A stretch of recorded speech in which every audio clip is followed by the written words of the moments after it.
te dijera que hubo una moto que nació para vengar a la ZX-2R y destronar de una vez por todas a la mismísima Hayabusa?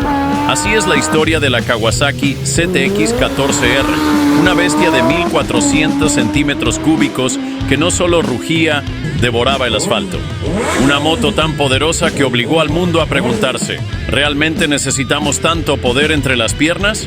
Esta no era una moto, era la revancha definitiva de Kawasaki.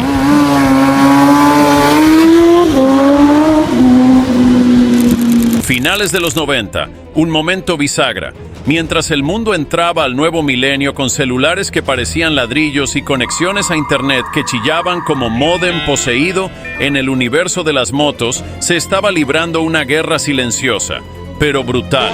Una carrera armamentista que no tenía que ver con tanques ni aviones, sino con velocidad, caballos de fuerza y orgullo japonés. Las marcas niponas estaban en plena guerra fría, pero de caballos. Kawasaki tenía en su arsenal la ZX-11, también conocida como la Ninja ZZ R1100, una máquina que desde 1990 venía pateando traseros en la autobahn y reinando como la moto de serie más rápida del mundo, con sus 147 caballos y una velocidad tope de 285 kilómetros por hora. Por su parte, Honda respondió en 1996 con la CBR 1100XX Super Blackbird, una bala negra con 164 caballos, capaz de alcanzar los 290 kilómetros por hora. Y ahí fue donde Kawasaki perdió su trono por primera vez. Pero la historia no termina ahí, porque en 1999 Suzuki entra a escena con una sonrisa diabólica y un plan para destruirlo todo. Lanzan la GSX 1300R Hayabusa, que no era solo una moto, era una declaración de guerra, con 175 caballos, 1340 centímetros cúbicos y una velocidad tope de 312 kilómetros por hora, aunque muchos dicen que eso fue una mentirita piadosa y en verdad pasaba los 320. La Hayabusa aterrizó como un meteorito sobre los egos de Honda y Kawasaki, y como si fuera poco, lo hizo con ese diseño tan raro como intimidante, medio Pokémon aerodinámico, medio halcón en picada, que le valió el nombre Hayabusa, el halcón peregrino japonés. Un ave que, por cierto, casualmente caza gorriones. ¿Y sabes cómo se llama el gavilán en japonés? Taka, como en Kawasaki. ¿Coincidencia? No lo creo. Kawasaki, herida en su orgullo verde ninja, empieza a gestar en silencio su venganza. Pero no para igualar, no. Lo que planeaban era humillar. El proyecto fue cocinado con paciencia japonesa, sin apuro, sin filtraciones, sin marketing innecesario. Se lo tomaron personal. Mientras tanto, Suzuki disfrutaba del trono, Honda retrocedía hacia otros terrenos y Yamaha miraba desde la tribuna con su R1, que era más chica pero igual de peligrosa. Y así pasaron los años. La Hayabusa fue ganando culto, fama y respeto en las calles, los foros y las pistas ilegales de medio mundo. Nadie le tosía. Era el rey absoluto de la velocidad de serie. Pero en Kawasaki, el motor seguía rugiendo, aunque en silencio. Hasta que en 2006 se acabó la espera. Después de casi una década de silencio, Kawasaki suelta a la bestia, la ZX-14, también conocida como ZZ R1400. Y no era una actualización, ni una evolución. Era un misil tierra-tierra con ruedas. Una moto que no vino a dialogar, sino a poner la cabeza de la Hayabusa en una pica. Motor de 1352 centímetros cúbicos, 190 caballos, y una cifra aún más brutal con Ram Air funcionando.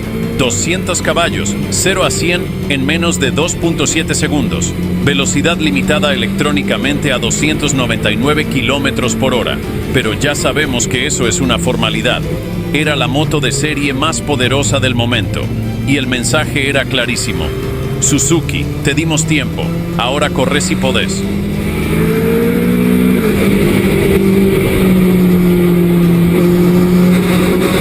La ZX-14 no venía a ser amigos.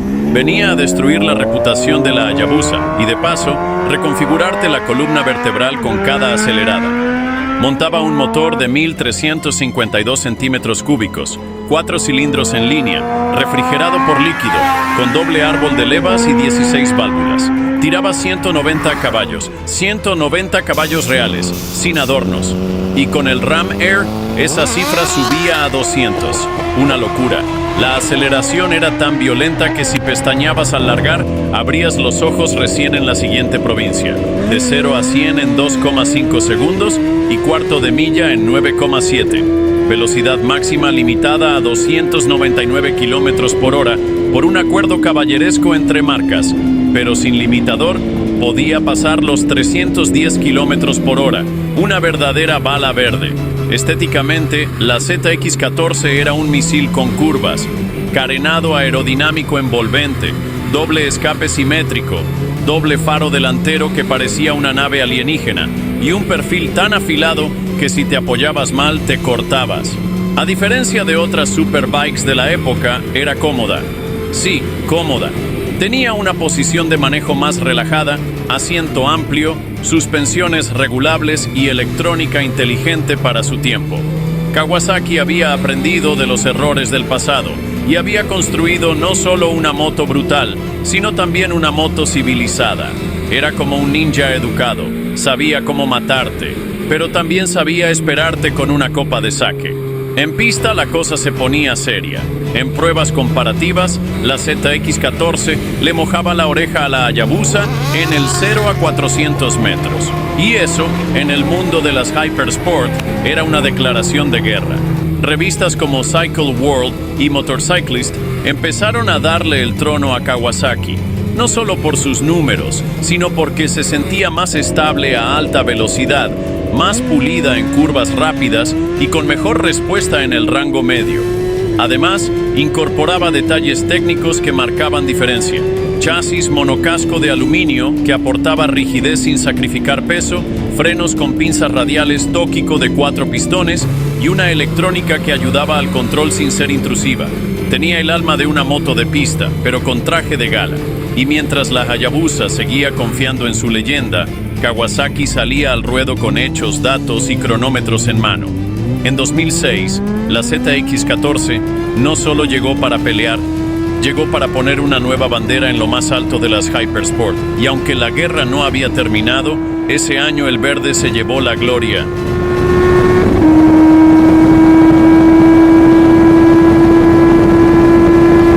Pero si la ZX-14 ya había sido una amenaza seria, en 2012 Kawasaki dejó de lado las sutilezas y declaró una guerra abierta y sin cuartel en el mundo de las hiperbikes. Aparece la ZX-14R, una versión que no solo era revisada, era una bestia completamente recargada.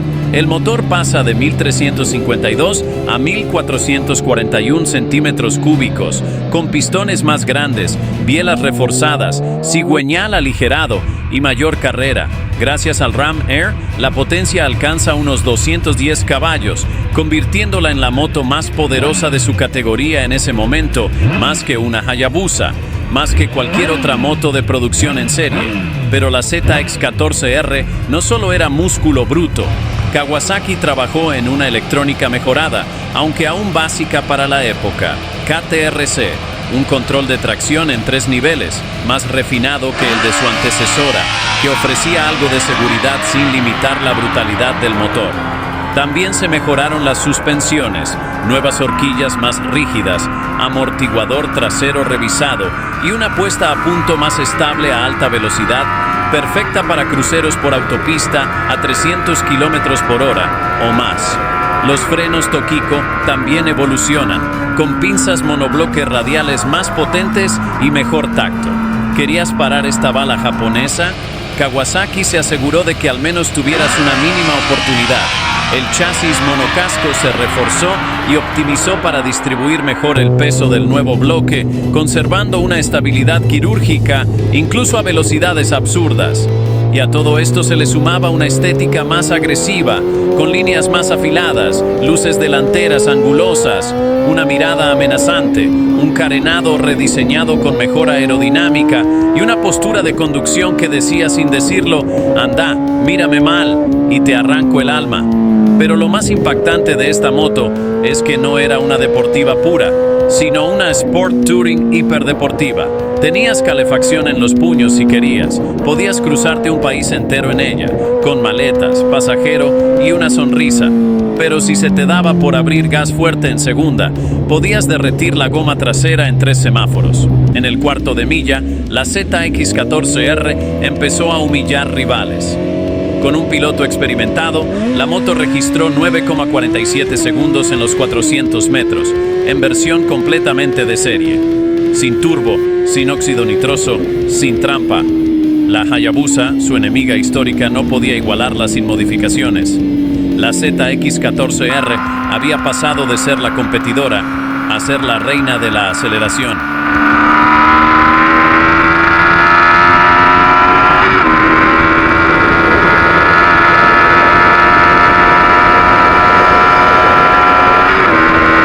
Pero todo lo bueno termina.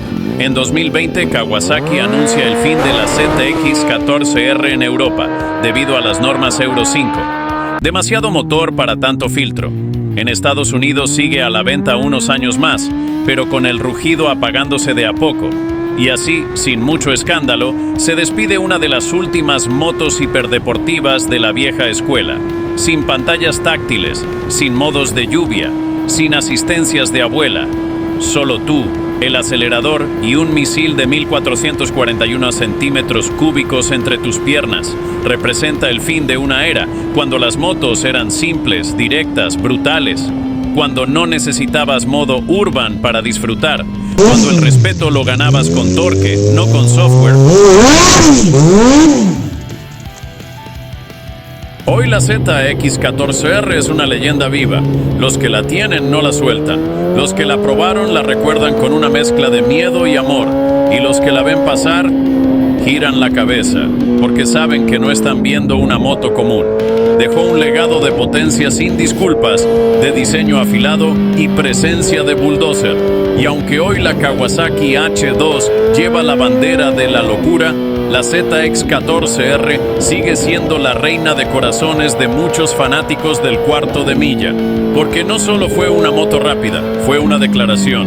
Kawasaki dijo, todavía estamos acá y sabemos hacer bestias que corren, rugen y emocionan. En un mundo donde todo se vuelve cada vez más digital, más filtrado, más controlado, la ZX14R fue una de las últimas rebeldes. Una moto que te miraba a los ojos y te decía, si te animás, vamos. Tal vez no destronó a la Hayabusa en ventas, pero le peleó de igual a igual. Y para muchos la superó en alma, en presencia y en brutalidad. Fue un final de década, de era y de filosofía, porque la ZX14R no fue hecha para todos. Fue hecha para los que entienden que una moto no se trata solo de llegar rápido, sino de sentir cada milésima del camino. Y si estás viendo esto, es porque tú también eres de esos. Y si quieres conocer a su gran rival, la Suzuki Hayabusa, haz clic en este video y nos vemos ahí.